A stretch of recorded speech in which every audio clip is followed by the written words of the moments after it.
따뜻한 여름 오후에 산책하고 있습니다. 잔디는 푸르고 해는 하늘에 떠 있는데 갑자기 몸이 가라앉는 느낌이 들어요. 당황하기 시작하지만 곧 다시 위로 올라옵니다.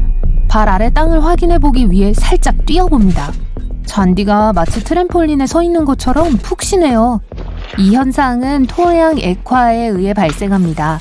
폭우나 홍수로 인한 과도한 물은 토양에 갇히게 되어 물이 차게 됩니다.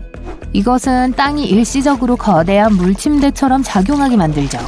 이런 푹신한 풀밭에서 뛰어보고 싶은 마음은 굴뚝 같겠지만 조심해서 걷는 것이 최선입니다.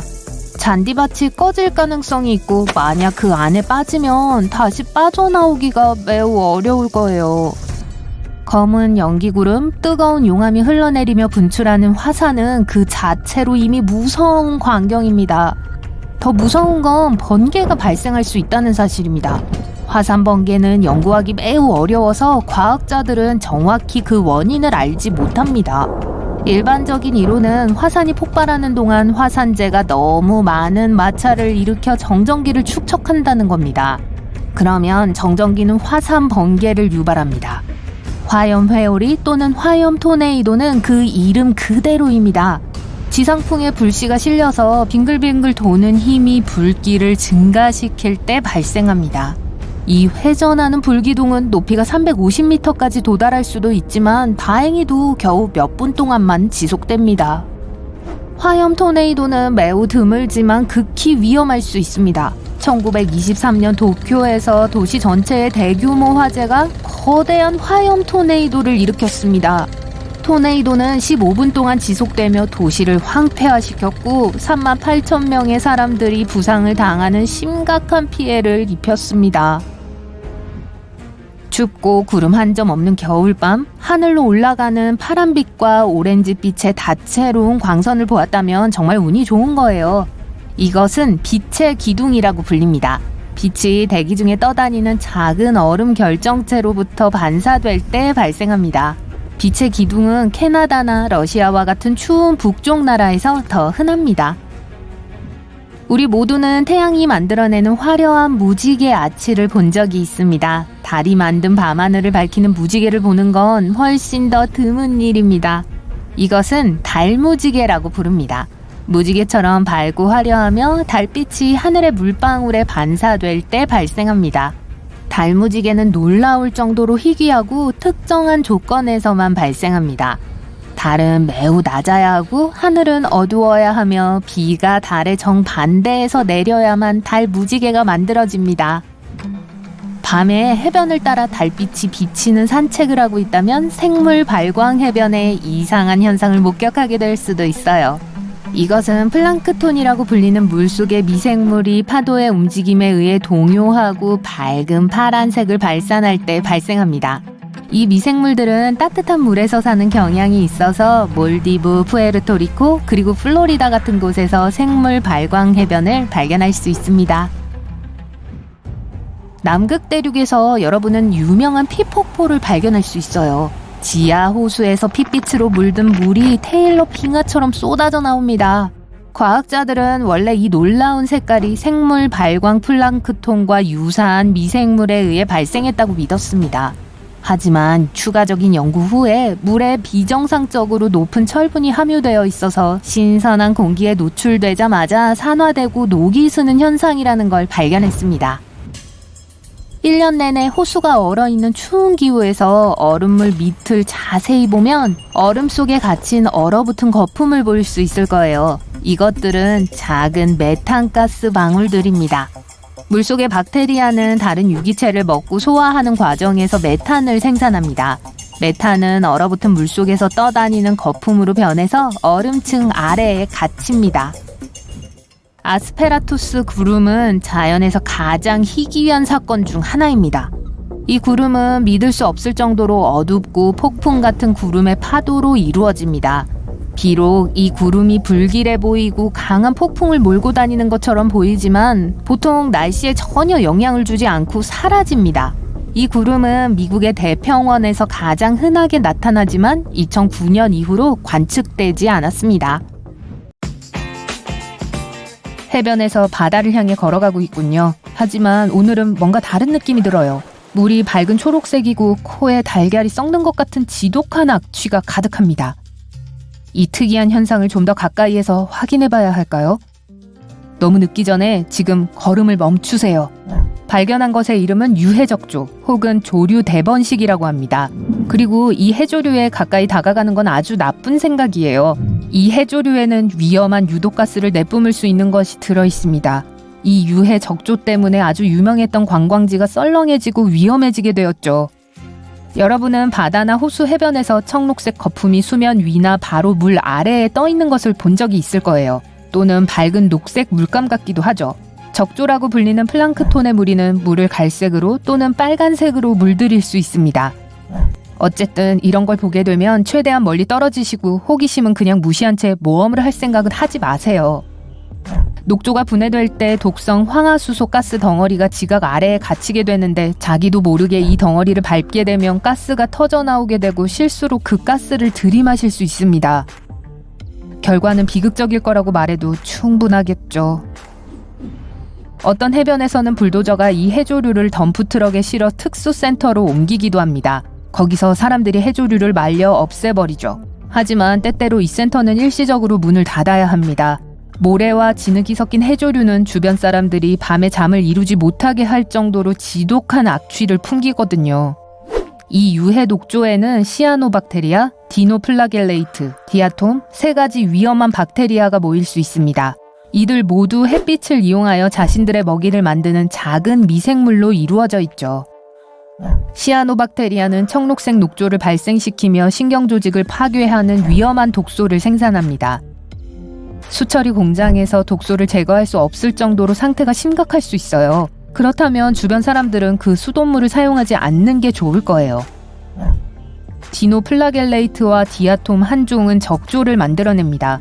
이들은 대부분 바닷가에서 발생합니다. 적조가 형성되기 위해서는 물이 따뜻하고 짜고 영양분이 풍부해야 합니다.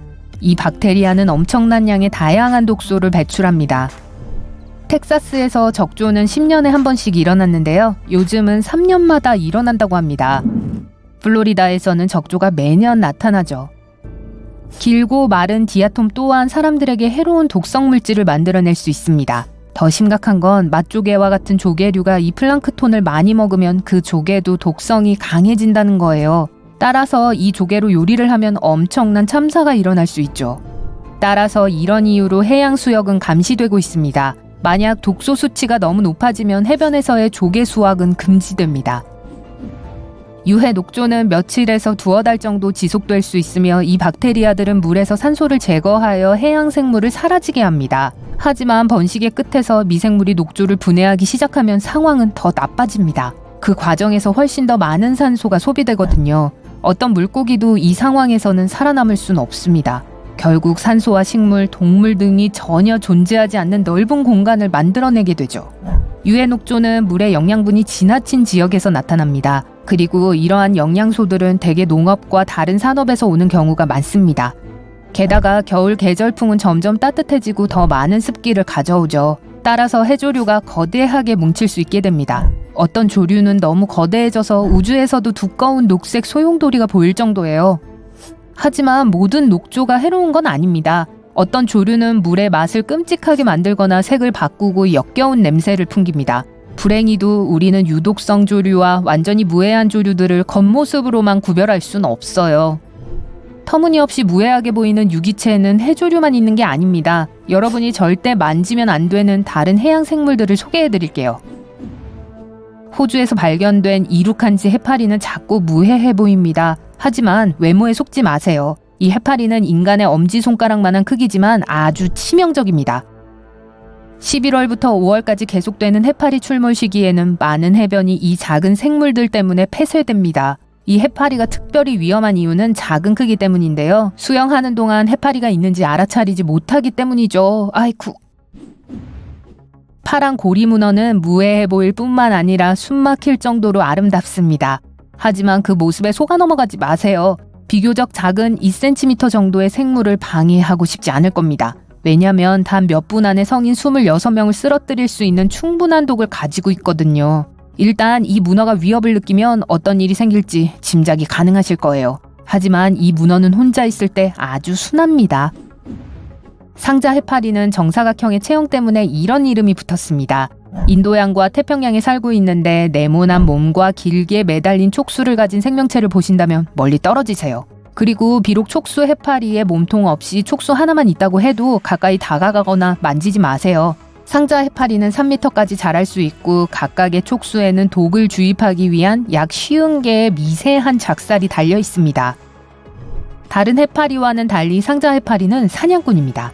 우리의 팔, 다리나 몸에 가느다란 촉수를 감싸 우리를 꽁꽁 싸맬 수 있죠. 이 독이 얼마나 위험한지 확인하는 건 즐거운 경험은 아닐 거예요. 악마 불가사리는 몸 전체 만약 어떤 이유로든 잠자고 있는 자이언트 판다를 깨워서 안아주려고 한다면 그건 나쁜 생각이라는 걸 기억하세요. 눈표범과 같은 겁없는 큰 고양이들도 야생에서 판다를 방해하지는 않습니다.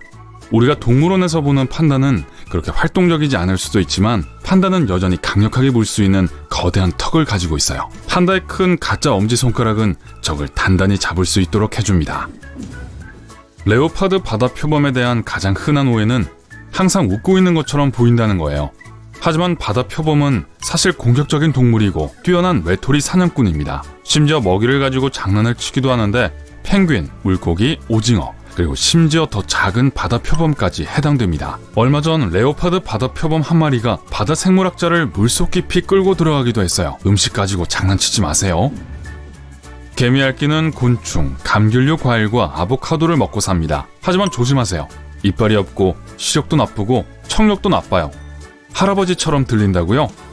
개미알기는 공격적이지 않고 사람들과 멀리 떨어져 있습니다. 하지만 인간이 자기 영역을 침범하면 사납게 변할 수 있고 싸우기도 해요. 뒷다리로 서서 꼬리로 균형을 잡으면서 제교를 다치게 할 정도로 강한 발톱으로 공격합니다. 랜드로버도요. 털복숭이 알카파는 착하게만 보일지 모르지만 여전히 스스로를 방어하는 방법을 가지고 있어요. 알파카는 3m까지 침을 뱉을 수 있습니다. 이 침이 눈에 들어가는 걸 원하는 분은 없을 거예요. 침에는 씹은 풀과 함께 위산이 포함되어 있거든요. 또한 입 뒤쪽에 있는 날카로운 이빨로 물 수도 있습니다. 그리고 알파카는 부드러운 발가락으로 상대에게 발길질을 하기도 합니다. 어린아이와 싸우는 정도의 피해겠지만 알파카를 화나게 하지 않는 게 최선이에요. 태즈메니아 대불이 심술궂은 성격으로 변하는 3가지 상황이 있습니다. 근처에 포식자가 있을 때, 짝을 두고 경쟁할 때, 그리고 먹이를 지키려고 할 때입니다. 벅스번이랑도 사이가 안 좋지만 그건 만화 얘기죠. 이 녀석들은 보통 곤충, 새, 개구리, 물고기를 먹고 삽니다. 그리고 사냥보다는 남긴 먹이를 청소하는 걸 더 좋아해요. 하지만 만약 여러분이 어떤 이유로든 그들의 영역을 침입한다면 물릴 수 있다는 사실을 명심하세요. 그들의 이빨은 뼈를 부숴서 먹을 수 있을 만큼 튼튼합니다. 코끼리는 매우 영리해서 다른 코끼리의 감정을 이해합니다. 그리고 심지어 서로를 돕기도 해요. 또한 자기를 화나게 한 사람들에게 복수를 하기도 합니다. 가끔 길을 막고 자신에게 못되게 굴었던 사람들의 마을의 모습을 드러내죠. 수컷 코끼리는 암컷과 싸울 때 특히 공격적입니다. 그 거대한 발을 조심하세요. 코끼리 발은 정말로 큰 손상을 입힐 수 있습니다. 코임도 세요. 보고는 포식자로부터 자신을 보호하기 위해 보통 크기를 몇 배까지 부풀릴 수 있습니다. 우리 형도 그렇게 할 수 있어요. 농담이에요. 대부분의 동물들은 보고를 먹으려고 해선 안 됩니다. 보고 안에는 사람 30명을 처치할 수 있을 만큼의 독이 들어있고 해독제도 없어요. 그러니까 가족뿐만 아니라 친구를 모두 초대해도 충분한 양입니다. 안 돼요. 그냥 농담이에요. 백조는 인간을 자신의 보금자리와 가족의 가장 큰 위협으로 보는 경향이 있습니다. 수컷 백조는 4월부터 6월까지 둥지를 트는 시기에 특히 공격적입니다. 카약을 타는 사람들, 노젓는 사람들 또는 낚시꾼들이 둥지에 너무 가까이 다가오면 백조들은 휙휙 소리를 내고 날개를 퍼덕입니다. 만약 이 경고 표지에 주의를 기울이지 않으면 백조는 심지어 배를 뒤집으려고 할지도 몰라요. 돌고래는 인간을 제외하고 지구상에서 어떤 논리적인 이유 없이 다른 생물의 생명을 앗아갈 수 있는 유일한 종입니다. 수컷은 가끔 암컷 돌고래나 심지어 새끼 돌고래까지 공격하는데 먹이를 위해서가 아닙니다. 만약 화가 난 돌고래가 여러분을 쫓아온다면 그보다 더 빨리 헤엄칠 수는 없어요. 돌고래는 시속 35km로 움직일 수 있습니다. 올림픽 수영 선수 마이클 펠프스의 최고 속도는 시속 10km입니다. 돌고래가 훨씬 더 빨라요. 늘보 원숭이는 세계에서 유일하게 독이 있는 영장류입니다. 팔꿈치에 독을 가지고 있어요. 독은 새끼를 보호하기 위해 몸치장을 하는 동안 입으로 전달됩니다. 게다가 그들이 무서운 존재라는 것을 보여주는 특별한 무늬를 사용하여 비단뱀이나 수리매와 같은 포식자들을 쫓아버리죠. 만일 늘보원숭이가 자신의 영역에 침범하거나 자신을 성가시게 하는 사람을 물게 되면 발진, 과민성 쇼크 혹은 더 나쁜 결과를 초래할 수 있어요. 엄청난 무게와 서투른 몸짓에도 불구하고 하마는 사람보다 훨씬 더 빨리 달릴 수 있습니다. 그리고 하마가 훨씬 더 날카로운 이빨을 가지고 있어요. 만약 무릉덩이로 가는 하마를 방해하면 공격성을 드러낼 겁니다. 하지만 공격을 하기 전에 몇 가지 경고 신호를 보낼 거예요. 하마가 하품을 하거나 웃음소리 같은 소리를 내면 곧 화를 낼 거라는 뜻입니다. 좀 헷갈리네요. 그렇죠?